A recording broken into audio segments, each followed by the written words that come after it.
Two-time graduate of the Hayworth College of Business and a former WMU student athlete.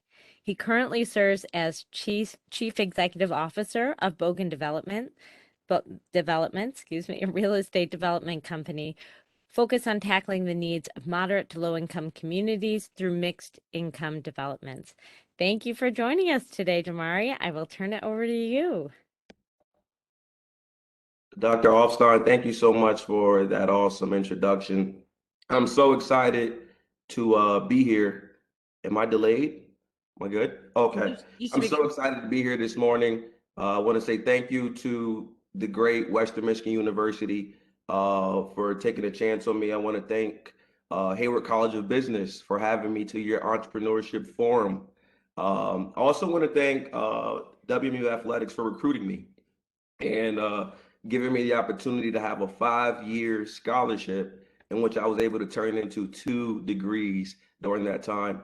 And so I hope today that I share a message that encourages you as an entrepreneur, as a mother, as a family member, as a dad, whatever that is to you. I hope it just encourages you to keep going and keep pursuing whatever you're doing. Okay, now I'm going to share my screen and bring up my presentation.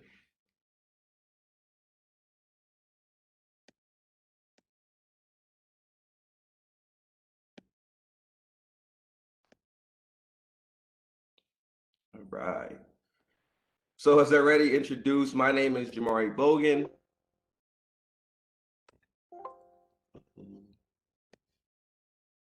I'm new to WebEx, so bear with me here. Um, I'm from Union, New Jersey, which is about 15 minutes from Newark, New Jersey, 30 minutes from New York City on a bus. Of course, I got an undergraduate degree in personal finance in 3.5 years at Western Michigan. A year later, got an MBA here at Western Michigan University. I consider myself a community servant. During my playing days here, I learned the power of we in serving others. And I'll talk about that later. But that means a lot to me. And to this day, I mentor folks and also serve on several boards in town, including community homeworks that serves the needs of our community. I'm the CEO of Bogan Developments and managing partner of Necton Investments. I'm also an associate developer with Hollander Development. And Hollander Development has built a creamery here in town in Kalamazoo and is one of the premier low-income housing tax credit developers in the state of Michigan. I'm also a realtor with Remax Advantage in Portage, led by Natalie Rowe and Al Rowe. And of course, I am a former student athlete here at Western Michigan University, where I played this great game called football and was recruited by PJ Fleck. And I ended up finishing second all time in rushing touchdowns. That might be some trivia at the end. See if you guys are paying attention here 8 a.m. in the morning. So we're here to talk about entrepreneurship. And it's something that I'm passionate about, but has become a buzzword, I would say, during this COVID environment where a lot of folks are starting businesses. And I went to our friend Google, who is a trusted ally of mine because he knows a lot, to request the definition of entrepreneurship. And the definition is defined the activity of setting up a business or businesses, taking on financial risk in hope of profit. That's how entrepreneurship is defined. But I always like to ask myself, hey, WebEx, I always like to ask myself, what is the cost of the activity that I'm taking on? And here's the cost of entrepreneurship. 2 weeks ago, which was January 28th, Friday, which is typically a slow day for me, I decided to record what that day looked like for me. And so here goes that list. I'll let that come down here. But I start at 4:30 a.m. and this is something that I've started here in 2022 because I'm taking on a lot of different ventures and I need time. And the only way I could get my time back is to wake up earlier. So I wake up every day at 4:30 a.m. Then after that, it's reading the Bible and some prayer, some cardio, get my gym. So my mental is taken care of, my physical, my spiritual. Then I attack my day. And I love attacking the day prior to anybody else being in the office because I get to be focused and not worried about answering an email that is coming in. So this is that day. I met with partners. I met with potential clients. And this is a full day. And at night here, I do my nightly review at 8 p.m. Of the MLS. So this is about a 16-hour day for me. But in between that, here's a picture of me at Target. I still have to take care of my basic necessities, which is still eating, sleeping, spiritual, physical, and also washing my clothes, because if I don't do these things, nobody's going to do this for me. So, what does it cost to be an entrepreneur? I say everything. It's an all in effort, right? Those who are entrepreneurs right now who are on the call, those who are thinking about it, those who are doing it know what it takes. It's all in. And those who are looking to do it, this is what's required, that you do everything and you make sure that your days are going to be long, but you just have to maximize the day in your efforts. So how did I get started? This is how I began. I started off with a vision. In 2017, I was a junior still here at Western Michigan University, and I wrote on my wall. I don't do this anymore, as you can see, but this was pretty important to my journey. I wrote on the wall, "You own your own home by the fall," which was the junior year of my eligibility here at Western Michigan University playing football. I actually didn't purchase a home my junior year, but it was the start of something great. For when I walked in my room at night, when I left throughout the day, and when I was even just walking around my room, I was able to see my vision every single day. And there's a quote that I love to look back on all the time. And I think it's very important that any entrepreneur, anybody looking to take on an opportunity, that we write these opportunities or these thoughts or these dreams or these visions down. Because only 3% of the population sets goals. How about that? 3% of the population sets goals and only about 1% actually writes them down. So why not be in that 1%? Why not be different? And this was very important. And the next step for me was to take action. So I was going into my senior year now. I had not bought that home my junior year in the fall. But my football career was winding down. I'm like, okay, what's next for me? I want to purchase a home. I want to get into business. I have no debt. I'm young. I have energy. And so I went to the Small Business Development Center here at Hayworth College of Business, and I met this guy, John Schmidt. I'm sure he's on the call today. He's been a friend, he's been a coach, he's been a teammate, a mentor, and all that, and so much more to me. And we have been meeting for the last 4 years, once a week. But it was so important to go and take that first step. And with John, I told him, the wall said, "Let's build a home or purchase a home." My vision was to open up urgent cares. And John looked at me and said, "Jamauri, it's a little bit much, pretty expensive startup cost. Let's pull it back down and let's do something a little bit different." And so I still pursued real estate. It just wasn't in the urgent care at this moment. But the start here with John has led to me. The next step was forming an entity, which was Necktie Investments. And I think a lot of folks who get into entrepreneurship don't realize that the cost to start up isn't as expensive as we think. We can go to Laura online LLC and create an LLC for $50. And after that, once that's filed, you go on the IRS website and get an EIN. If you have a partner like I did, you go on Google and search up an operating agreement, and that was free.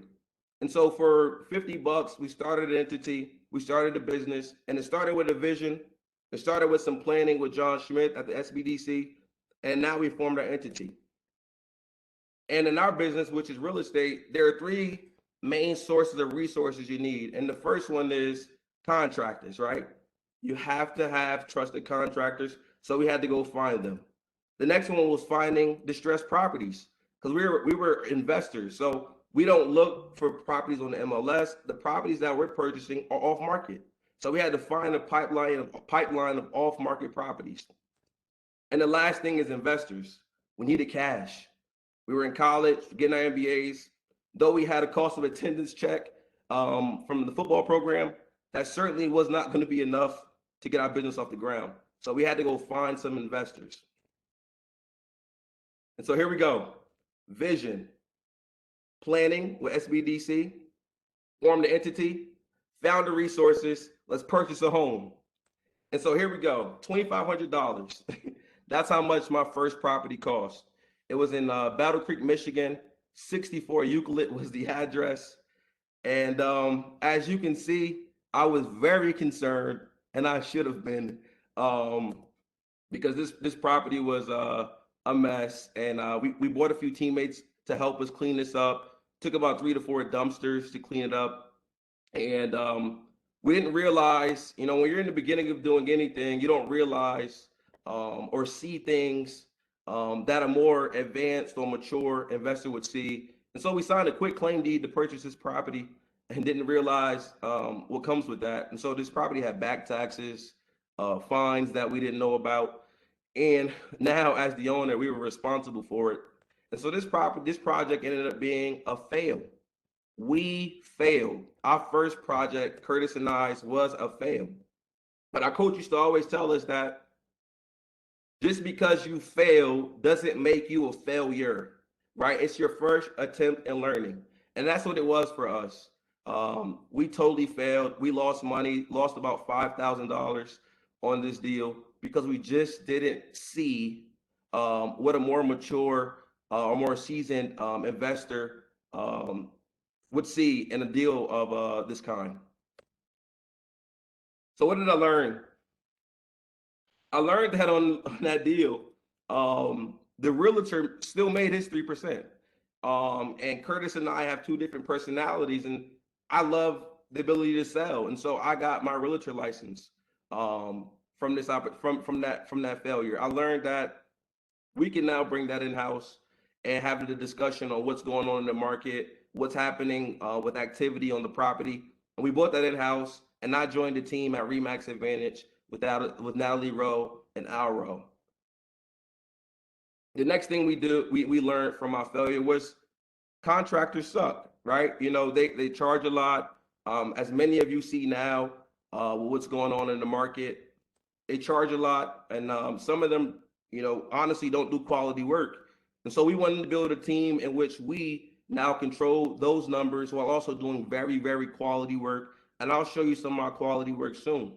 So though we failed, we realized we weren't failures, and we took that and now allowed that to elevate our business and help us grow. And so that failure was vitally important to our now success. So where am I now? I'm focused on affordable housing for all. And how am I doing that? I'm doing that through restoring and selling blighted single family homes in our core neighborhoods and real estate development. Here's a recent project that we did in 2021. This is 529 Lum Avenue in Kalamazoo, Michigan. We purchased this property for $55,000. Here's a little backstory on this property. The former renter owned cats, and Curtis is here in the middle picture standing on a slab on grade, and the slab was full, engulfed in cat urine. And so the house smelled horrible, and it took a while to get that stench out of the property. And also the cats got into the attic. I don't know how, but they got up there, and there was feces left all over the attic. But we ended up cleaning up this property, putting in about 40 grand, and we sold this home for $145,000. It came out to be a really, really beautiful project in 2021 last year. Here's another project that we did in 2021. And this came down to relationship. Somebody in my office knew someone who bought a property that needed a lot of work. Once again, as I said to you previously, contractors were charging her a very, very a premium to put this home back together. But with a team in-house, we're able to put this property back together for about $52,000, and we purchased it for $23,000, and we sold it for $125,000.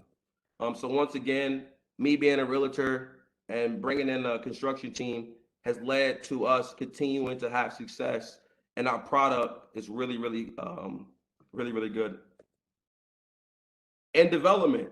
Bogan Developments. This is what I'm working on as well. A new development here near downtown in Kalamazoo. Um, 10 units on an acre and a half, about 2 or 3 blocks from downtown. Um, 9 residential units, commercial space that is in partnership with the YMCA of Greater Kalamazoo to build a child care center for 30 to 35 children. And this kind of project takes a lot of time. Learned a lot during this process. The power of relationships has been very, very vital. The power of mentorship, um, and the power of patience. At 25 years old, you don't realize how important your patience is, and then it's a quality that you have to learn. But these things take a while to develop. But I'm very, very excited that this will be coming to fruition in summer of 2022. So here are my 5 biggest lessons that I've learned throughout my entrepreneurial journey. Lesson 1 is write down your vision. Write down your vision. Um, Albert Einstein says your imagination is your preview of life's coming attractions. I truly believe that. Everything I've written down, I've done. And once I've done it, I write something else down. But it's so important to write down your vision.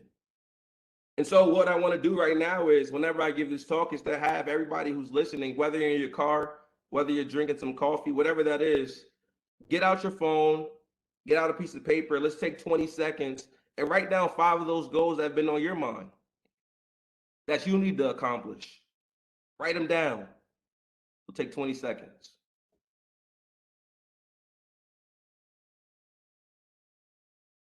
Ten seconds. There's power in writing down your vision, not your mom's vision, not your little brother's vision, not someone else's vision, your vision. Lesson 2, mentorship. So important, so vital. Um, as you can see in this picture, um, when you're an entrepreneur, when you're a young person, period, you're going through things that you're seeing for the first time.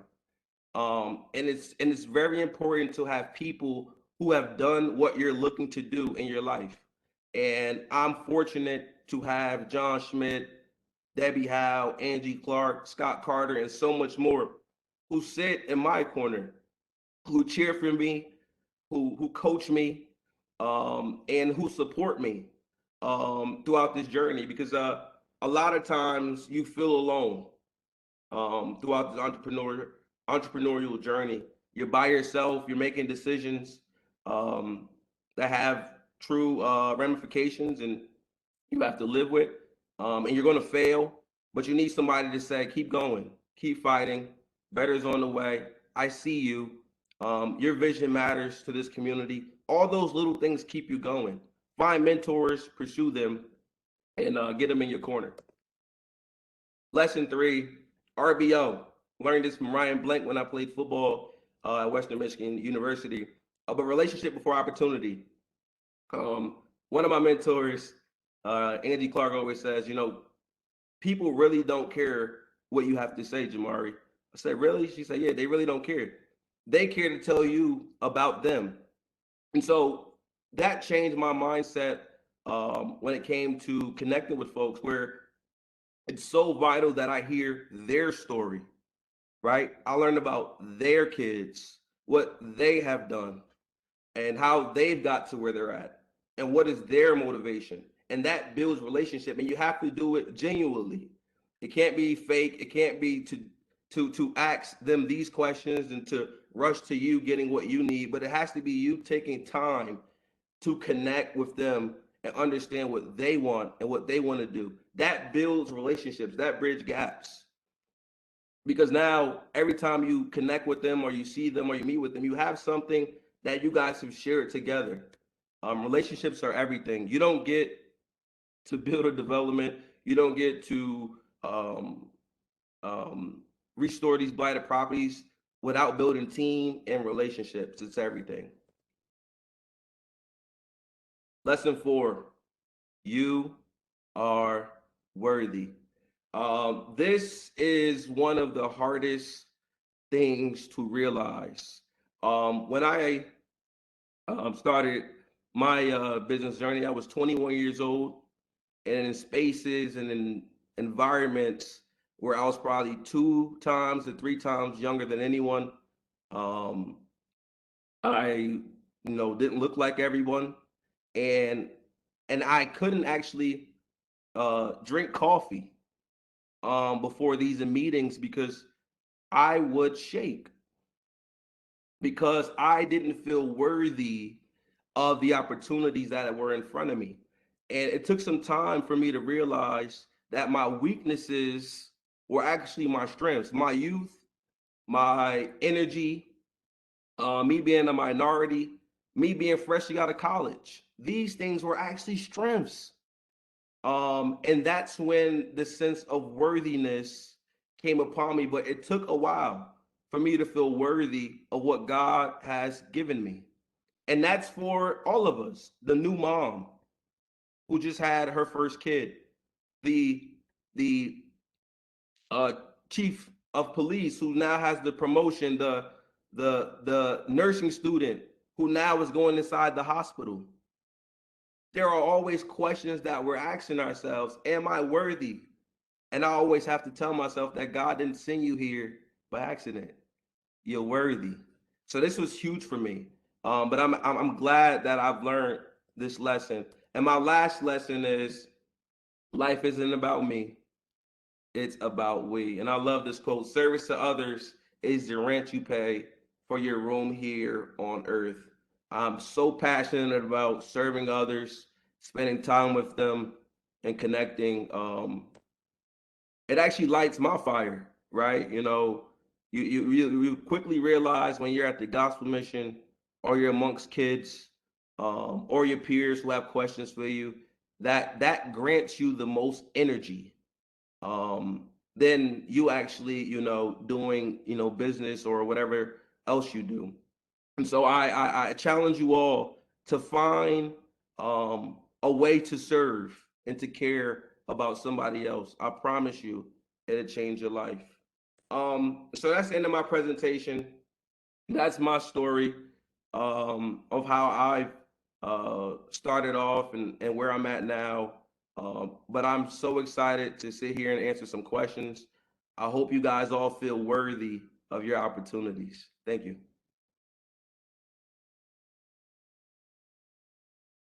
Awesome. Thank you so much, Jamari. I have a few questions here. This is a good one. Entrepreneurs see opportunity everywhere, and you are a great example. How do you select the opportunity that you want to run after?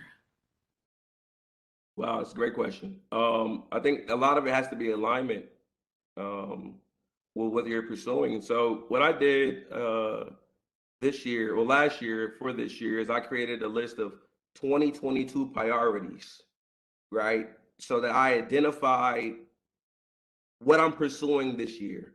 And if opportunities show up that don't align with those priorities, then I don't focus on them. If it aligns with my priorities, I do them. But that's why I wake up at 4:30 as well, because I want to maximize the day so I can do more. But if it doesn't align, I can't do it.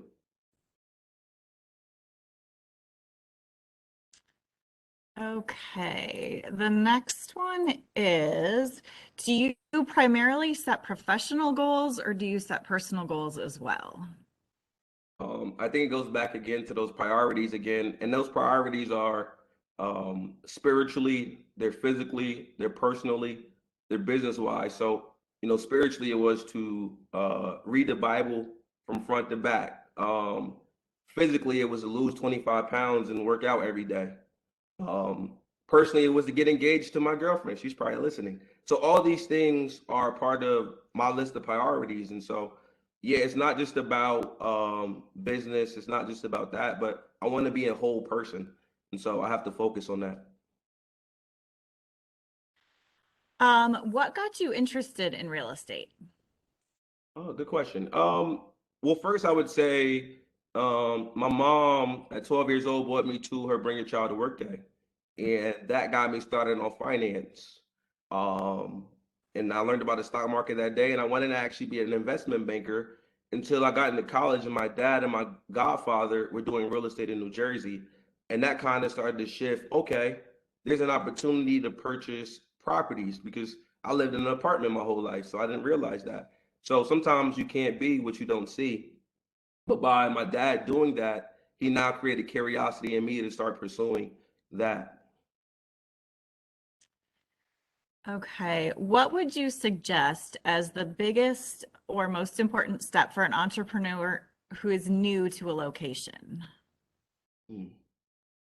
Connect. That's what I did. I radically pursued relationships. I would say that, and it was intentional. It was focused. But you have to go find people.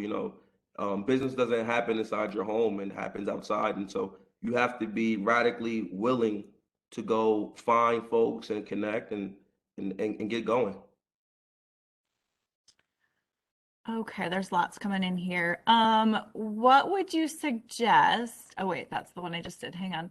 How do we change our mindset to see failure as an opportunity instead of something that is painful? Mm. I just think if you the goal has if your goal is to get to X, and if you sit in your failure, you'll never get there. So we have to look at it and say, well, if I sit here, I'll never get there, right? But if I start to move, right, and learn the lessons from the failure, I can get to where I need to go. So I failed a lot. I received a lot of calls to say, hey, no, no, no. But I won't let that stop me, right? Because I have a goal I have to get to. Okay, this might be a tricky one. What is the worst day of your career as an entrepreneur, and how did you overcome that situation? Wow. The worst day. I think the worst day for me um, was last year in May.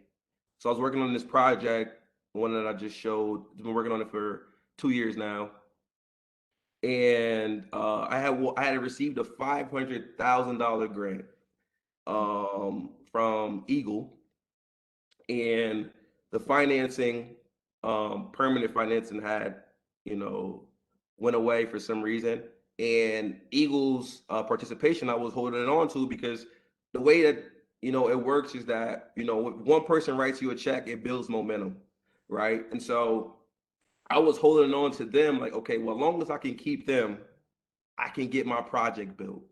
And I got the call from someone at the city to say, listen, Jamari, we're gonna have to pull the grant. And first, I had to compose myself to say, thank you for writing this for me and helping me get there, and hang the phone up positively, right? But I am a human being, so I feel feelings. And so the truth is, I had to call up mentors. I had to get on the phone and say, I feel like this. I feel like X. But what they said was, okay, okay, okay. Are we going to keep going? Yes. Okay, let's go. And so that was kind of, once again, mentors matter, right? Because if they weren't there, maybe I quit. But because they're there, we're going to get that grant again this year. So that's how life works. But keep going. Okay, there's a few related to your motivation and just your daily schedule. One of them is where does your motivation come from? You seem very highly motivated. Is that just from yourself? Is that how you were brought up? Like that it's impressive. So just kind of where did that come from? Oh man, I think maybe it's being a middle child, right? That might be a part of it. But I've always been, willing and wanting to do great things, right? My mom will always tell me, well, if you want it, you got to work for it, Mm. right? And so once again, it goes back to what I said in the beginning, the cost to do it. I'm always willing to pay the cost. Okay, if I have priorities I want to hit, I want to lose weight, I want to, execute on these deals, I'm willing to pay the cost. And I think a lot of people aren't willing to pay it, and it requires consistency because when I don't feel like doing it, I do it. And so it's sometimes, yeah, sometimes I can't believe, the things that I get to do, but I'm fortunate. Okay. On your daily schedule, when you say at 7 o'clock you set your focus for the day, how do you choose what's important for the day without getting distracted by what's urgent?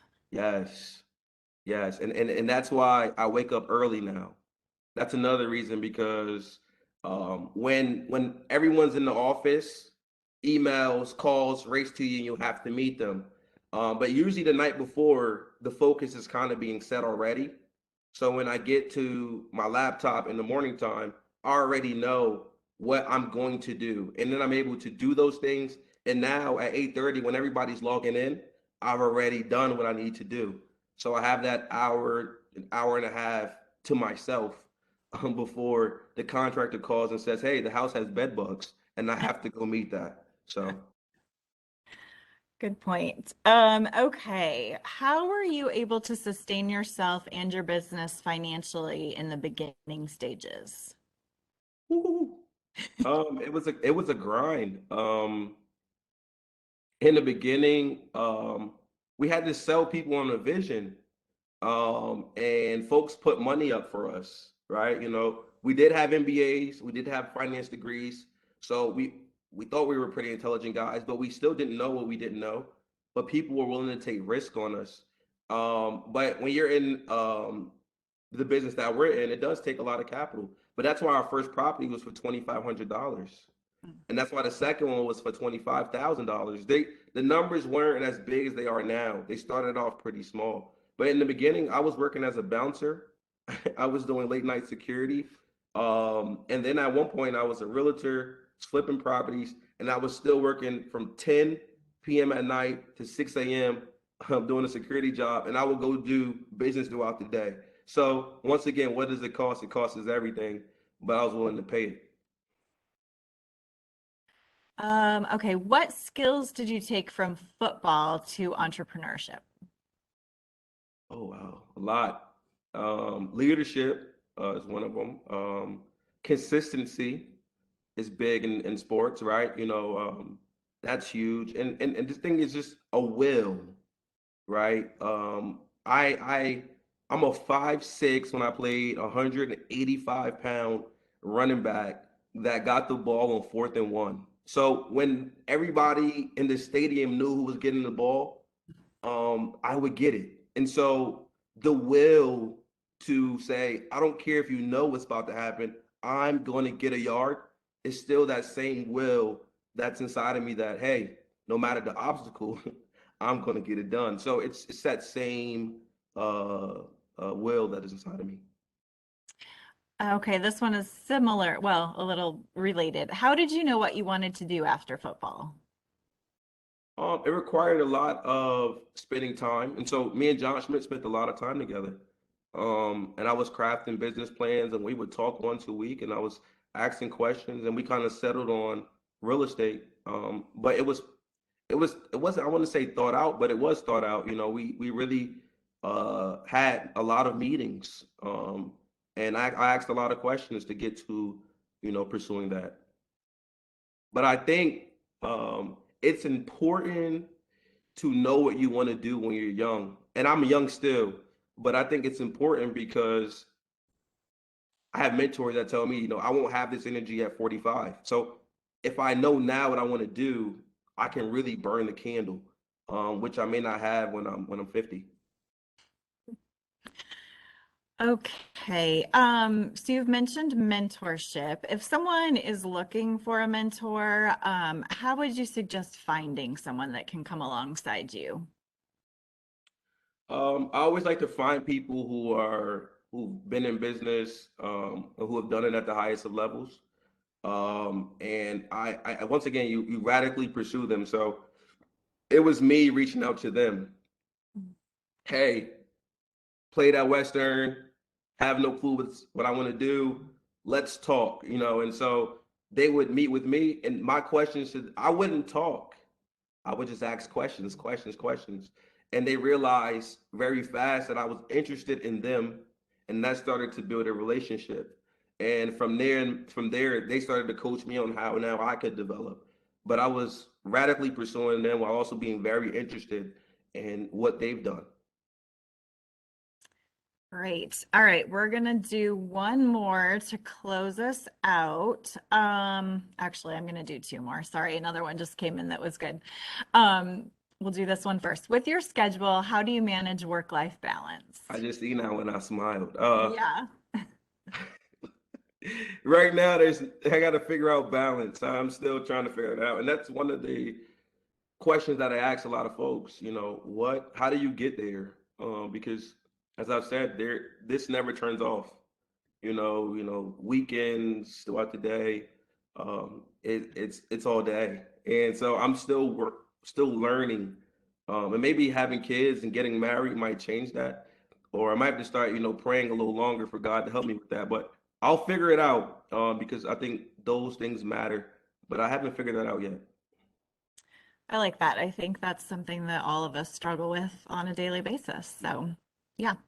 All right. So, for those students that are attending, I did put the link for Spurs credit in the chat, so you can click on that. I will do our last question, and then Dr. Offstein will close us out.